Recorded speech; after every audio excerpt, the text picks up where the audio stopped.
Hello students, कैसे हैं आप लोग। आज फिर से हाजिर हैं एक नए टॉपिक के साथ जिसका नाम है उत्सर्जी उत्पाद एवं उनका निष्कासन, है ना। आखिर इन टॉपिक्स को पढ़ने की जरूरत क्या है। इस टॉपिक में बेसिकली क्या होता है कि हमारे शरीर में जो विभिन्न प्रकार की उपापचय क्रियाएं होती हैं, उन उपापचय क्रियाओं के संपादन के दौरान कुछ हानिकारक पदार्थ बनते हैं और इन हानिकारक पदार्थों को शरीर से बाहर निकालने के लिए हमें जरूरी है किसकी, उत्सर्जन तंत्र की। तो शुरुआत करते हैं एनसीईआरटी से। क्या कहती है कि प्राणी उपापचयी अथवा अत्यधिक अंतःग्रहण जैसी क्रियाओं के द्वारा अमोनिया, यूरिया तथा यूरिक अम्ल, इसके अलावा कार्बन डाइऑक्साइड, जल व अन्य आयन जैसे कि sodium, potassium, chlorine, phosphate, sulphate आदि का संचय करते हैं। प्राणियों द्वारा इन पदार्थों का पूर्णतः, इस शब्द को दिमाग में रखिएगा क्योंकि यहां से वो एज इट इज शब्द उठा सकते हैं।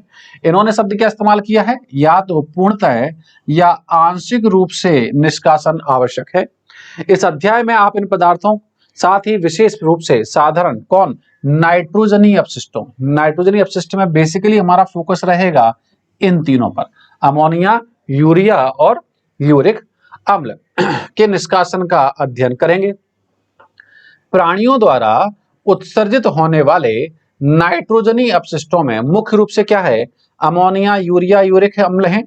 इनमें अमोनिया सर्वाधिक, इस पॉइंट को याद रखिएगा, बहुत इंपॉर्टेंट है कि इन तीनों में सबसे ज्यादा टॉक्सिक पदार्थ कौन सा है, तो वो कौन है, अमोनिया है। और इसके निष्कासन के लिए अत्यधिक जल की आवश्यकता होती है। काम का पॉइंट ये है कि अत्यधिक जल की आवश्यकता होती है इसके निष्कासन में, मतलब इसको वही जीव निष्कासित कर सकता है जो कहां पे रहता हो, जल में रहता हो, जिसके पास जल की उपलब्धता जो है पर्याप्त हो। यूरिक अम्ल सबसे कम आवेश है और जल की कम मात्रा के साथ निष्कासित किया जा सकता है। अब जल की कम मात्रा में निष्कासित हो रहा है, मतलब क्या हुआ, ऐसे जीव जो है वो पेस्ट या पैलेट्स के रूप में भी उत्सर्जित पदार्थ को बाहर निकाल सकते हैं। नेक्स्ट में क्या लिखा है इन्होंने कि अमोनिया के उत्सर्जन की प्रक्रिया को क्या कहते हैं, अमोनिया उत्सर्ग, अमोनोटैलिज्म कहा जाता है। अनेक स्थल मछलियां, ये उदाहरण आपको याद रखनी है, और जलीय कीट अमोनिया उत्सर्जी होते हैं। स्थल मछलियां, जलीय उभयचर, यहां पे सही शब्द ऐसे करके आता है, जलीय उभयचर और जलीय कीट अमोनिया उत्सर्जी प्रकृति के होते हैं। अमोनिया सरलता से घुलनशील है, ये अच्छी बात है। इससे क्या रहता है, ये जल में आसानी से घुल जाता है और घुल करके बाहर आ जाएगा। आसानी से अमोनियम आयनों के रूप में शरीर की सतह या मछलियों की गिल्स, क्लोम की सतह से विसरण द्वारा उत्सर्जित हो जाते हैं। इनके उत्सर्जन में वृक्क की कोई ज्यादा अहम भूमिका नहीं होती है। इन प्राणियों को अमोनिया उत्सर्जी या अमोनोटैलिक ऑर्गेनिज्म कहते हैं और इस प्रक्रिया को अमोनोटैलिज्म, जो ऊपर लिखा है उन्होंने, क्या कहते हैं, अमोनोटैलिज्म कहते हैं। ठीक है, नेक्स्ट पे चलते हैं। स्थलीय आवास, अब आप जानते हैं कि स्थलीय आवास में पानी की उपलब्धता इतना ज्यादा नहीं है, तो ऐसे जीव क्या करते हैं, अमोनिया को बदल लेते हैं किसमें, यूरिया में। अनुकूलन हेतु जल की हानि से बचने के लिए, ये मिल गया आपका पॉइंट काम का, किसके लिए, जल की हानि से बचने के लिए प्राणी कम आवेश नाइट्रोजनी अपशिष्ट जैसे कि यूरिया और यूरिक अम्ल का उत्सर्जन करते हैं। कौन कौन है, स्तनधारी, कई स्थलीय उभयचर। देखिए जलीय शब्द आ जाए तो आप लगाएंगे क्या वहां पर, अमोनिया, और अगर स्थलीय उभयचर आ जाए तो आप क्या लगाएंगे, यूरिया। समुद्री मछलियां मुख्यतः यूरिया का उत्सर्जन करते हैं और क्या कहलाती हैं, यूरिया उत्सर्जी या यूरियोटैलिक कहलाती हैं। इन प्राणियों में उपापचय क्रियाओं द्वारा निर्मित अमोनिया को यकृत द्वारा, ये आगे काम का सब, आखिर इस अमोनिया को यूरिया में बदला कहां जाता है। बच्चों के दिमाग में रहता है कि जहां यूरिन, यूरिया जैसा शब्द मिलता है उनके दिमाग में एक ही चीज है, इसका आंसर क्या होगा, वृक्क या किडनी। एक्चुअली में यहां ऐसा नहीं है। अगर वो पूछे यूरिन का निर्माण कहां हो रहा है तो आंसर आता है वृक्क, लेकिन अगर वो पूछे यूरिया का निर्माण कहां हो रहा है तो आंसर आता है लीवर या यकृत। यूरिया में परिवर्तित कर रक्त में मुक्त कर दिया जाता है, जिसे किडनी द्वारा निस्यंदन के पश्चात उत्सर्जित कर दिया जाता है। कुछ प्राणियों में, आगे देखते हैं, वृक्कों की आधात्री मैट्रिक्स में अपेक्षित परासकता को बनाए रखने के लिए यूरिया की कुछ मात्रा रह जाती है। मतलब हम यूरिया को पूरा बाहर नहीं निकालते, तो परिभाषा में भी यही क्या था, आंशिक रूप से या पूर्णतः। तो मतलब हम यूरिया की कुछ मात्रा को बचा के रखते हैं। इसके अलावा सरीसृप, पक्षी और स्थलीय घोंघों तथा कीटों में नाइट्रोजनी अपशिष्ट यूरिक अम्ल का उत्सर्जन जल की कम मात्रा के साथ गोलिकाओं या पेस्ट, ये मिल गया पॉइंट, के रूप में होता है और ये क्या कहलाते हैं, यूरिक अम्ल उत्सर्जी या यूरिकोटैलिक जीव कहलाते हैं। प्राणी जगत में कई प्रकार के उत्सर्जी अंग पाए जाते हैं, अलग अलग जीवों में अलग अलग हैं। अधिकांश अकशेरुकियों में यह संरचना सरल नलिकाकार रूप में होती है, जबकि कशेरुकियों में जटिल नलिकाकार अंग होते हैं, जिन्हें हम क्या कह देते हैं, वृक्क या किडनी कह देते हैं। ठीक है, इन संरचनाओं में मुख्य रूप नीचे दिए गए हैं, जैसे प्रोटोनेफ्रिडिया या ज्वाला कोशिकाएं, फ्लेम सेल्स, ये इन्हें सोलेनोसाइट के नाम से भी जाना जाता है। प्लेटी हेलमिंथीज या चपटे कृमि जैसे प्लेनेरिया, रोटिफर, कुछ एनिलिड और सेफेलोकॉर्डेट जैसे कि एम्फिओक्सस आदि में उत्सर्जित संरचना के रूप में पाए जाते हैं। प्रोटोनेफ्रिडिया प्राथमिक रूप से आयनों व द्रव के आयतन नियमन जैसे कि परासरण नियमन में उससे संबंधित है। यहाँ पे आप देखिए जितनी भी उत्सर्जित संरचनाएं होंगी ना, चाहे वो प्रोटोनेफ्रिडिया हो, नेफ्रिडिया हो, किडनी हो, नेफ्रॉन हो, जो भी है, उनका जो कार्य है वो यही है, आयनों व द्रव के आयतन नियमन। केंचुए व अन्य एनिलिड में नलिकाकार उत्सर्जी अंग होते हैं, जिन्हें वृक्कक या नेफ्रिडिया कहते हैं। क्या पाए जाते हैं इनमें, नेफ्रिडिया पाए जाते हैं। वृक्कक नाइट्रोजनी अपशिष्टों को उत्सर्जित करने तथा द्रव और आयनों का, फिर से वही चीज, आयनों व द्रव के परासरण नियमन, मतलब काम सबका एक ही है, द्रव और आयनों का संतुलन बनाए रखने में सहायता करते हैं। नेक्स्ट पे चलते हैं, तिलचट्टा, कॉकरोच, जो हम बात कर रहे हैं किसकी, ऑर्थोपोडा संघ की, कि कॉकरोच सहित अधिकांश कीटों में उत्सर्जी अंग के रूप में क्या मिलते हैं, मेलपीजी नलिकाएं पाई जाती हैं। और मेलपीगी नलिकाएं नाइट्रोजनी अपशिष्टों के उत्सर्जन, फिर से वही शब्द आ गया, परासरण नियमन में मदद करती है। झींगा मछली जैसे क्रस्टेशियाई प्राणी ये भी आ गए। श्रृंगिक या एंटिनल ग्लैंड या इन्हें हरित ग्रंथि, ग्रीन ग्लैंड भी कहते हैं, ये भी याद रखिएगा, है ना, ग्रीन ग्लैंड्स भी कहते हैं, उत्सर्जन का कार्य करती है। ये तो बात होगी कि अलग अलग जीवों में उत्सर्जन के क्या क्या अलग अलग तरीके हैं। अब हम मेन फोकस करते हैं किस पर, मानव का उत्सर्जन तंत्र के, आखिर मानव में उत्सर्जन की घटना कैसे हो रही है। मानव के लिए ये डायग्राम एनसीईआरटी ने बहुत अच्छा दिया है, एक बार इसको देखते हैं कि मानव के उत्सर्जन तंत्र में क्या क्या चीजें शामिल है। तो उसमें एक जोड़ी क्या है, वृक्क है, किडनी है, किडनी के ऊपर टोपी नुमा संरचना रखी हुई है जिसे एड्रीनल कह दिया है। यहां पर किडनी को जो रक्त लेकर आ रही है वो क्या है, महाधमनी है, और उसकी शाखा सप्लाई कर रही है कौन, वृक्क धमनी, रीनल आर्टरी, और वहां से जो ब्लड कलेक्ट करेगी वो कौन है, वृक्कशिरा, जो खुलेगी किसमें, महाशिरा में। ये चीजें दिख रही हैं। इसके अलावा उन्होंने क्या किया है, एक तरफ किडनी को काट कर दिखाया है, एक तरफ नॉर्मल व्यू लिया है। अगर हम किडनी को काटते हैं तो हमें उसके दो क्षेत्र नजर आते हैं, एक परिधीय भाग होता है जिसे कॉर्टेक्स कहते हैं, वल्कुट, और एक केंद्रीय भाग होता है जिसे हम उसका मेडुला या मध्यांश कहते हैं। ठीक है, यहां पर किडनी की दो सतह है, एक उत्तल सतह है और एक अवतल सतह है। ये जितनी भी संरचना यहां से प्रवेश कर रही हैं, जिस अवतल सतह से प्रवेश कर रही हैं, उस क्षेत्र को कहा जाता है रीनल हाइलम या हाइलस। उसके अलावा यहाँ पे आपको एक कीपाकार संरचना दिखाई दे रही है, इस कीपाकार संरचना को नाम दिया गया है पेल्विस।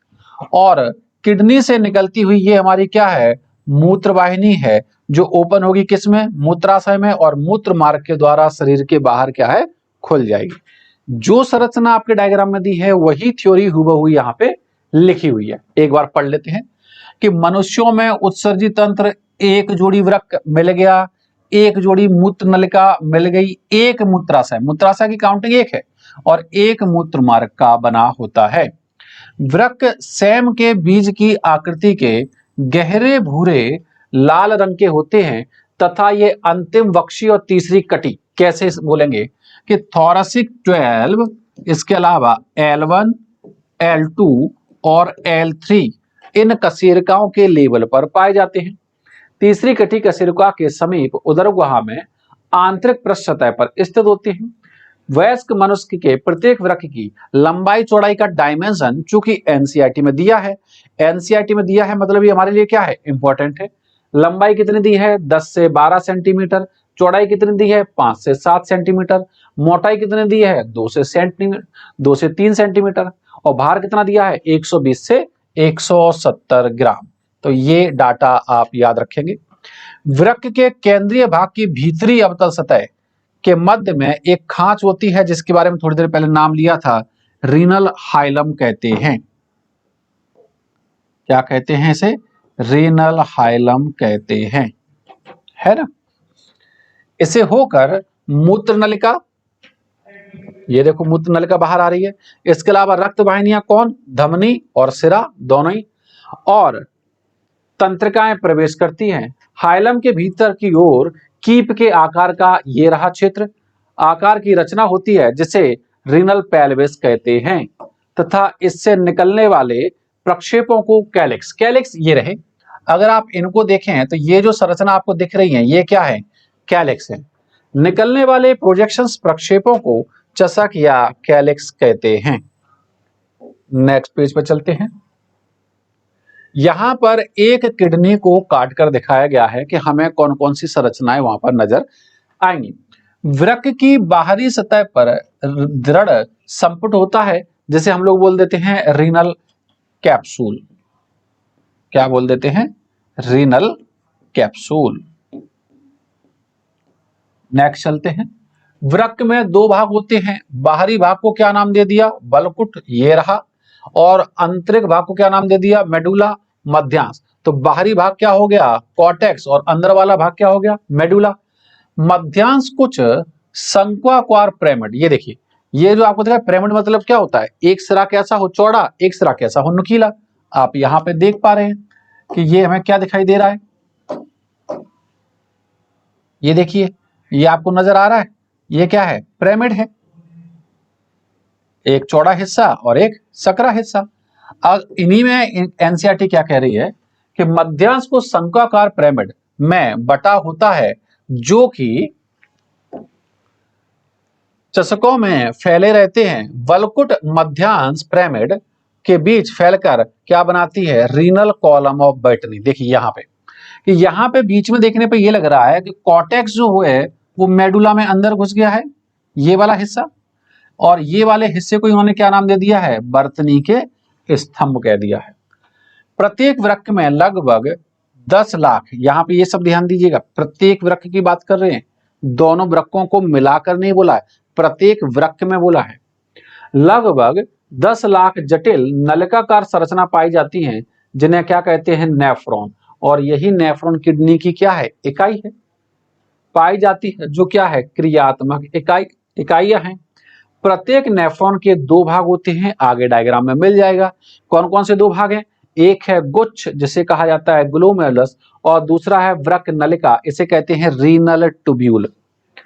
गुच्छ क्या है, वृक्कीय धमनी की शाखा अविवाही धमनिकाओं से बनी केशिकाओं का एक गुच्छा है। ग्लोमेरुलस से रक्त अपवाही, जरा सुनते हैं कहां पे दिया गया है, में जाया जाता है। ये देखिए ये है नेफ्रॉन, ये जो येलो कलर का दिखाई दे रहा है ये हिस्सा है हमारा क्या, रीनल ट्यूब्यूल, और ये जो हिस्सा आपको दिखाई दे रहा है लाल रंग का जो जाल जैसा बना हुआ है ये है हमारा गुच्छ। तो गुच्छ और रीनल ट्यूब्यूल दोनों मिलकर क्या बनाते हैं, नेफ्रॉन बनाते हैं।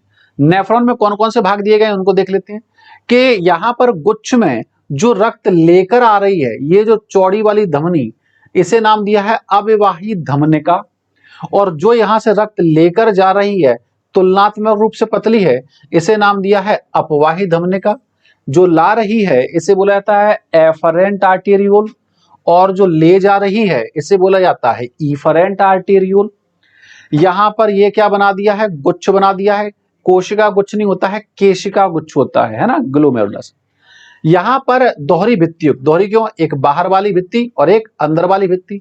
दोहरी भित्ति युक्त एक कपनुमा संरचना होती है जिसे बोलते हैं बोमेन कैप्सूल, बोमेन संपुट कहा जाता है। उससे ये वाला कुंडलित भाग बनता है जिसे बोला जाता है समीपस्थ संवलित नलिका, या इसे बोलते हैं PCT, प्रॉक्सिमल कॉन्वोल्यूटेड ट्यूब्यूल। इसके बाद ये जो हेयर पिन की आकृति की संरचना बोली है एनसीईआरटी ने, इसे नाम दिया है हेनले लूप, हेनले पाश। क्या बोला जाता है, हेनले लूप। इसकी दो भुजाएं हैं, एक भुजा कौन सी, जो नीचे आ रही है, एक भुजा कौन सी, जो ऊपर जा रही है। जो नीचे आ रही है वो अवरोही भुजा है। यहाँ पे उल्टा हो गया है डायग्राम में कि जो नीचे आ रही है एक्चुअली में ये हमारी अवरोही भुजा है, और जो उधर की तरफ जा रही है ये हमारी आरोही भुजा है। डायग्राम में ये उल्टा हो गया है, तो इसको आप लोग करेक्ट कर लेंगे। यहां पर हेनले लूप के बाद वाला भाग है दूरस्थ संवलित नलिका, इसे बोला जाता है डिस्टल कॉन्वोलेटेड ट्यूब्यूल, जो खुलती है किस में, संग्रह नलिका में। यहां पर आप देख रहे हैं कि जो इफरेंट वाली धमनिका है ये आगे जाकर के एक जाल बना रही है, मतलब रीनल ट्यूब्यूल के चारों तरफ। इसे बोला जाता है पेरीट्यूबुलर कैपिलरीज, PTC। और उनमें से वो वाला भाग जो हेनले लूप के समानांतर है, एनसीईआरटी ने इसे यू आकार की संरचना कहा है, इसे नाम दे दिया उन्होंने क्या, वासा रेक्टा। ये इस डायग्राम में दिया गया, बहुत ही शानदार डायग्राम दिया है एनसीईआरटी ने। हाँ, लेवलिंग थोड़ा गलत है लेकिन डायग्राम बहुत अच्छा है ये। आगे देखें, आगे उन्होंने क्या कहा है कि अगर हम देखें कि आखिर जो है वृक्क नलिका की बात करें कि वृक्क नलिका दोहरी झिल्ली युक्त, दोहरी झिल्ली कौन सी, एक ये रही बाहर वाली और एक ये रही अंदर वाली, कि वृक्क नलिका दोहरी झिल्ली युक्त प्याले नुमा बोमेन संपुट से प्रारंभ होकर जिसके भीतर क्या रखा है, गुच्छ होता है। ये देखो, ये आपको गुच्छा दिख रहा है, यही है हमारा क्या, ग्लोमेरुलस, है ना। क्या है ये हमारा ग्लोमेरुलस, जिसमें रक्त लेकर कौन आ रहा है, अविवाही धमनिका, और रक्त लेकर कौन जा रहा है, अपवाही धमनिका। गुच्छ और बोमेन कैप्सूल को मिलाकर कहा जाता है मेलपीजियन बॉडी या रीनल कॉर्पसल। ये रहे दो नाम। बनाते हैं बोमेन संपुट से एक अतिकुंडलित नलिका निकलती है जिसे अपने नाम दिया क्या, PCT, प्रॉक्सिमल कॉन्वोल्यूटेड ट्यूब्यूल या समीपस्थ संवलित नलिका। इसके बावजूद वृक्काणु में क्या है, हेयर पिन, ये शब्द याद रखिएगा। कहने को जो हेनले लूप और वासा रेक्टा है वो एक जैसी दिख रहे हैं, यू शेप, लेकिन हेनले लूप के लिए एनसीईआरटी ने क्या शब्द इस्तेमाल किया है, हेयर पिन, और वासा रेक्टा के लिए क्या कहा है, यू आकार की संरचना। आकार के हेनले लूप पाया जाता है जिसमें आरोही व अवरोही भुजा होती है। आरोही मतलब जो ऊपर की तरफ जा रही है, अवरोही मतलब जो नीचे की तरफ आ रही है। जिसमें आरोही व अवरोही भुजा होती है। आरोही भुजा एक और अतिकुंडलित नलिका जिसे अपन ने क्या नाम दिया, DCT में प्रारंभ है। दिख रहा है कि आरोही सी क्या निकली है, DCT निकली है।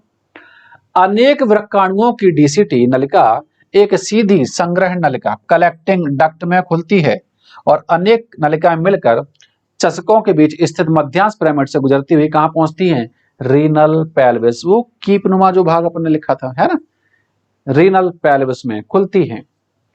नेक्स्ट पे चलते हैं। ये जो इसके बारे में बता रहे हैं मेलपीजियन कॉप्सल, किसके बारे में, गुच्छ और साथ में क्या, बोमेन संपुट। कि वृक्काणु की वृक्क कणिका, समीपस्थ संवलित नलिका और दूरस्थ संवलित नलिका, मतलब हमारे पास क्या हो जाएगी, बोमेन कैप्सूल, साथ में PCT और साथ में DCT। ये तीनों चीजें कहां खुलती हैं, ये तीनों चीजें होती हैं कहां, कॉर्टेक्स में। और जो हेनले लूप होता है वो कहां होता है, थोड़ा कॉर्टेक्स में है, थोड़ा मेडुला में है। वृक्क के वलकुट भाग में होती है जबकि हेनले लूप मध्यांश में स्थित होते हैं। अधिकांश, देखिए यहां पे उन्होंने सभी नहीं लिखा, क्या लिखा, अधिकांश, मोस्ट ऑफ, है ना, कि अधिकांश वृक्काणुओं के हेनले लूप कैसे हैं, छोटे हैं और मध्यांश में बहुत ही कम है, मतलब ज्यादातर भाग इनका कहां है, कॉर्टेक्स में। तो ऐसे नेफ्रॉन को कहा जाता है कॉर्टिकल नेफ्रॉन, है ना। ऐसे वृक्काणुओं को वलकुटीय वृक्क या कॉर्टिकल नेफ्रॉन, यहीं पे लिख लेते हैं, क्या कहते हैं इन्हें, कॉर्टिकल नेफ्रॉन कहा जाता है। कॉर्टिकल नेफ्रॉन कहते हैं। कुछ वृक्काणुओं के हेनले लूप बहुत लंबे होते हैं तथा मध्यांश में काफी गहराई में धसी रहती हैं।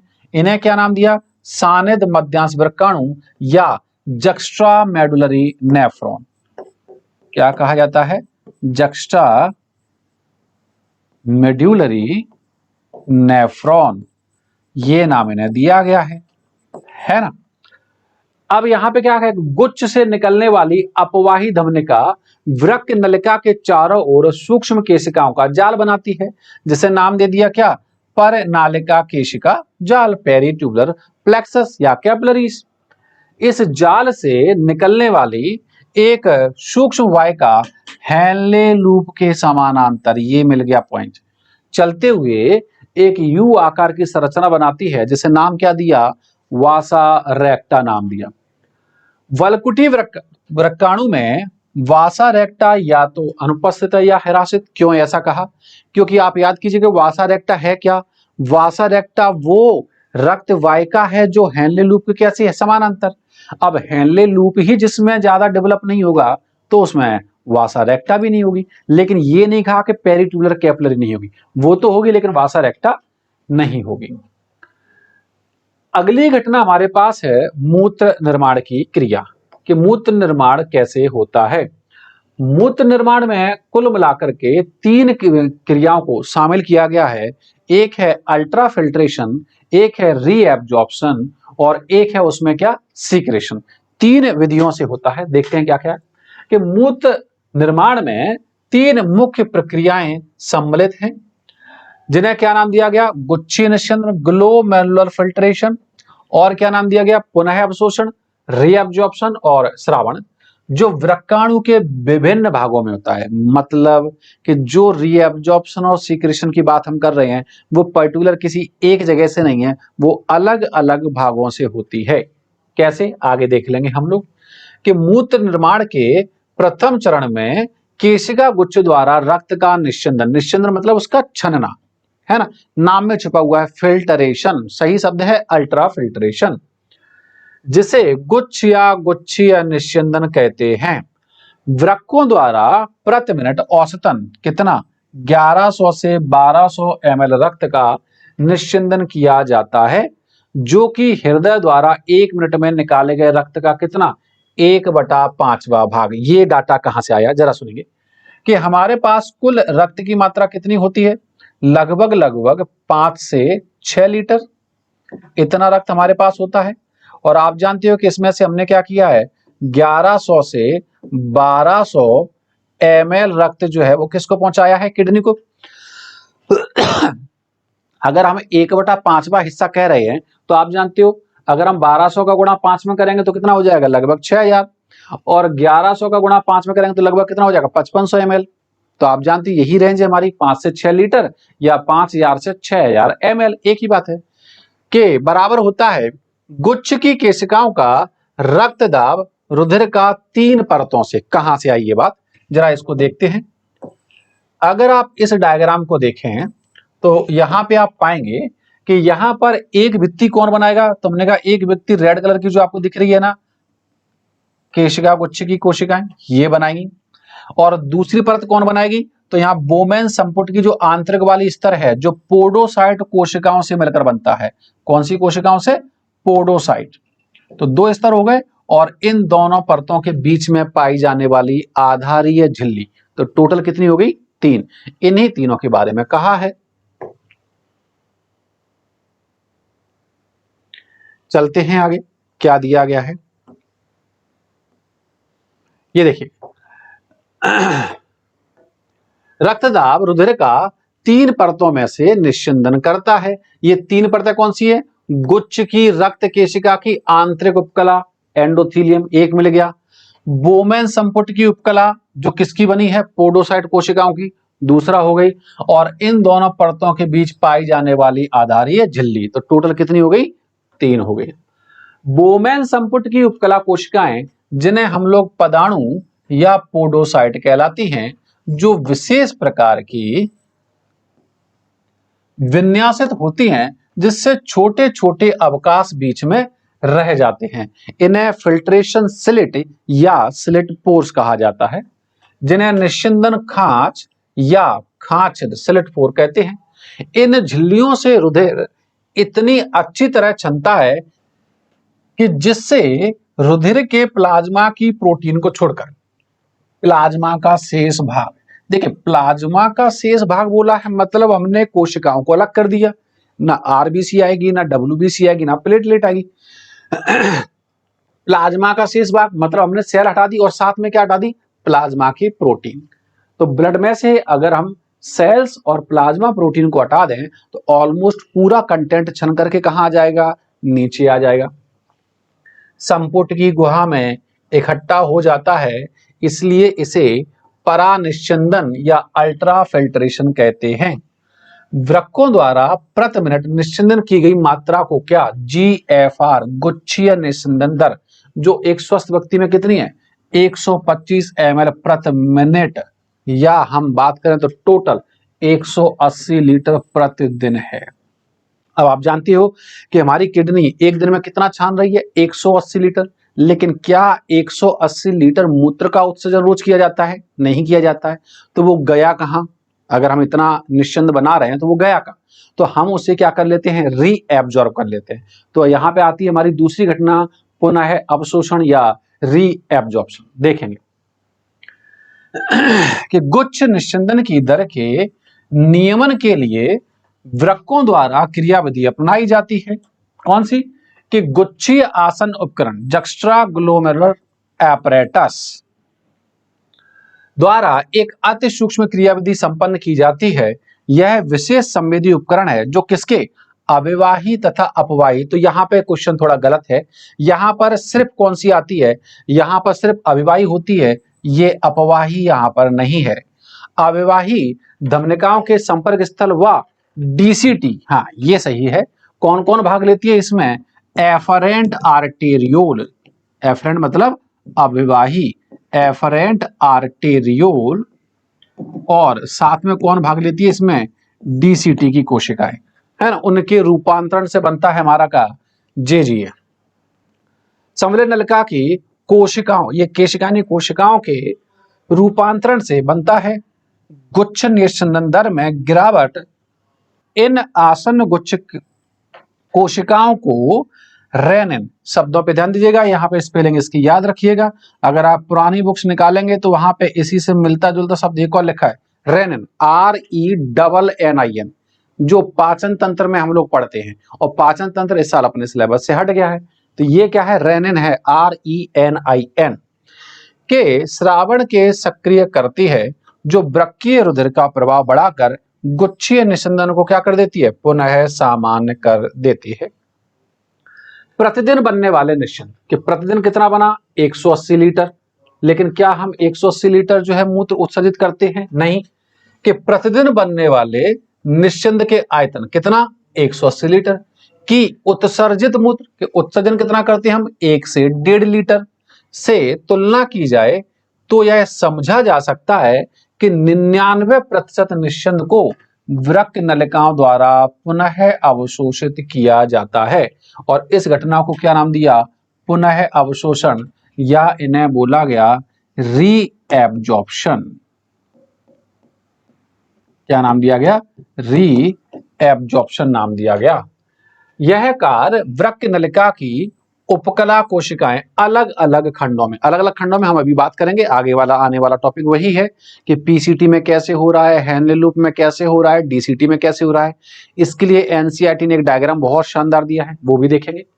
अलग अलग खंडों में सक्रिय अथवा निष्क्रिय क्रियाविधि, देखिए सक्रिय और निष्क्रिय क्रियाविधि का मतलब क्या होता है, कि जब हमें जो है परिवहन के लिए ऊर्जा अगर खर्च करनी पड़े तो उसे बोला जाता है सक्रिय, और अगर ऊर्जा खर्च नहीं करनी पड़ रही है, एटीपी का इस्तेमाल नहीं लग रहा है, तो उसे बोला जाता है निष्क्रिय।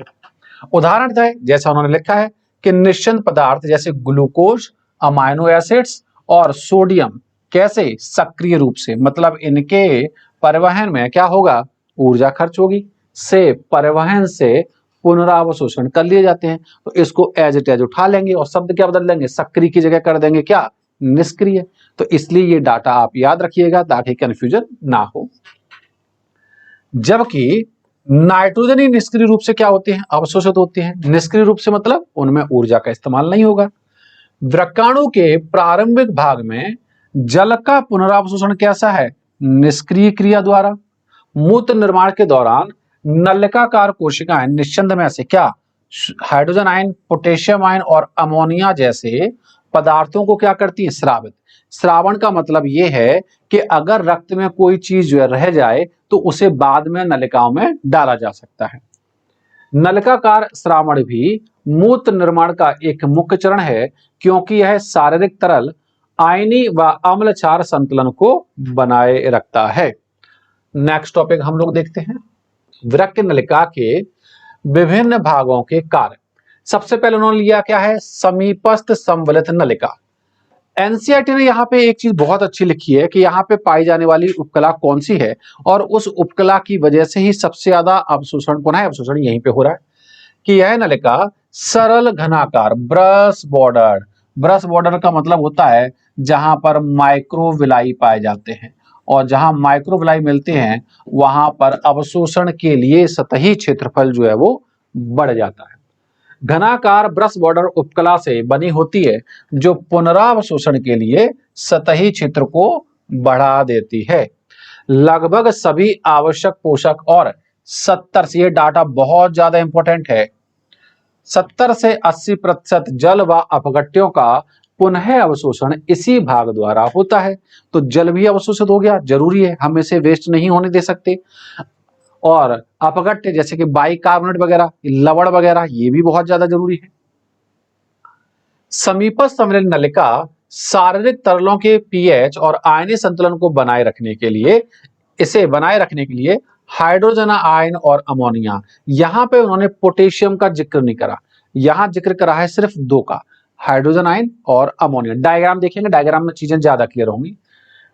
आयनों का निस्संद में श्रावण और बाइकार्बोनेट आयनों का क्या करती है, पुनरावशोषण करती है। ये जो जिक्र करा है ये किसके लिए करा है उन्होंने, पीसीटी के लिए। अब बात करते हैं हेनले लूप। हेनले लूप के दो भाग हैं, एक कौन सा है, अवरोही भुजा, एक कौन सी है, आरोही भुजा। इसके बारे में देख लेते हैं। आरोही भुजा में न्यूनतम पुनरावशोषण होता है, ये बात सही है, क्योंकि आरोही भुजा जो होती है, जो असेंडिंग लिम्ब होती है, जो ऊपर जा रही होती है, वो सिर्फ पारगम है किसके लिए, लवणों के लिए। वो जल के लिए कैसी है, अपारगम है। यह भाग मध्यांश में उच्च अंतरकाशी तरल की परासरणता के नियमन में महत्वपूर्ण भूमिका निभाता है।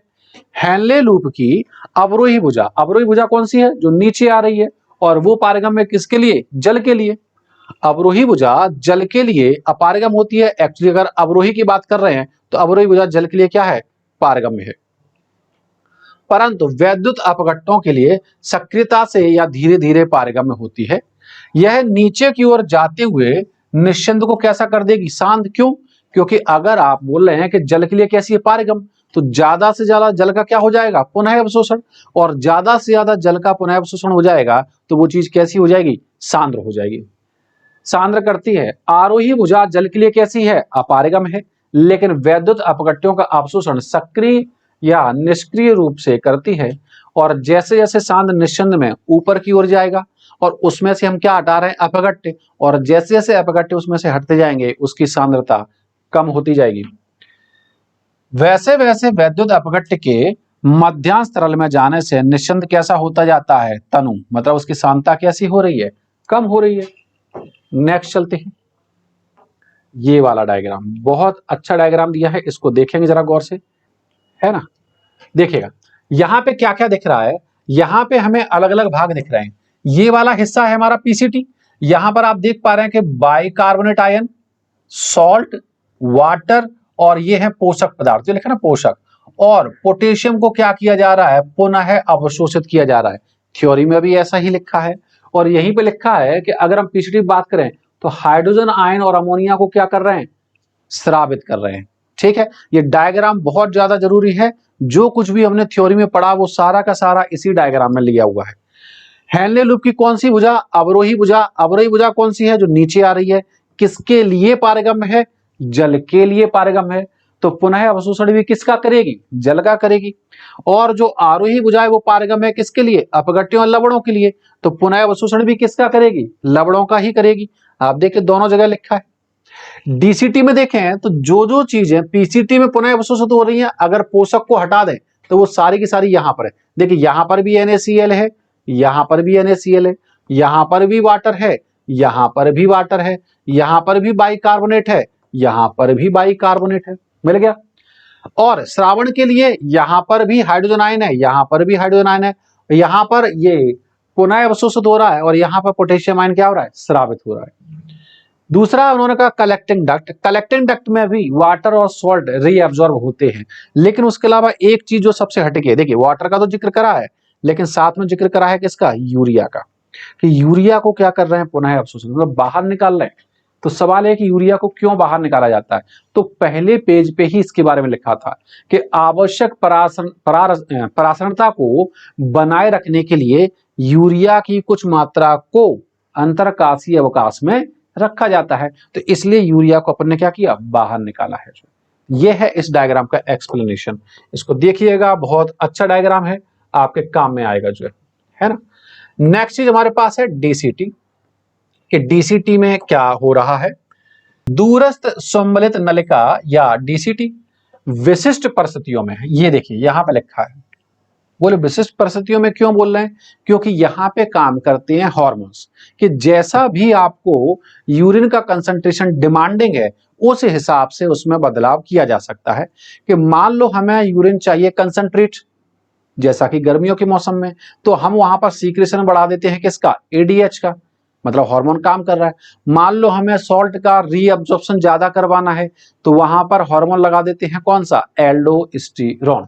इसलिए यहां पे शब्द क्या लिखा है? विशिष्ट परिस्थितियों में सोडियम आयन और जल का कुछ पुनरावशोषण इस भाग में होता है। डीसीटी रक्त में सोडियम पोटेशियम का संतुलन तथा पीएच बनाए रखने के लिए बाइकार्बोनेट का पुनरावशोषण तथा हाइड्रोजन आयन, पोटेशियम आयन और अमोनिया का चयनात्मक श्रावण करती है। ठीक है, ऐसा इन्होंने लिख के दे दिया है। और साथ में क्या दिया है? नेक्स्ट चीज हमारे पास क्या है? संग्रहण नलिका। कि संग्रहण नलिका में देखें तो हमें क्या क्या चीजें नजर आ रही है। संग्रहण नलिका में, कलेक्टिंग डक्ट में, यह लंबी नलिका वृक्क के कॉर्टेक्स से मध्यांश, दोनों में, कॉर्टेक्स वाले रीजन में भी है, मध्यांश वाले रीजन में भी है। और एक कलेक्टिंग डक्ट में एक से ज्यादा नेफ्रॉन आकर के खुलते हैं, कि आंतरिक भाग तक फैली रहती है। मूत्र को आवश्यकता अनुसार सांद्र करने के लिए जल का एक बड़ा हिस्सा इस भाग में अवशोषित किया जाता है। यह भाग मध्यांश की अंतरकाशी की परासरणता को बनाए रखने के लिए यूरिया, भी डायग्राम में इसी चीज का जिक्र हुआ था, यूरिया के कुछ भाग को वृक्क मध्यांश तक ले जाता है। यह पीएच के नियमन तथा हाइड्रोजन आयन और पोटेशियम आयनों के चयनात्मक श्रावण द्वारा रक्त में आयनों का संतुलन बनाए रखने में भी भूमिका निभाता है। आज के लिए हम इतना टॉपिक यहीं पे छोड़ रहे हैं, नेक्स्ट लेक्चर में हम इसके आगे का पढ़ेंगे। आज के लिए बस इतना ही। Thank you very much, thanks a lot.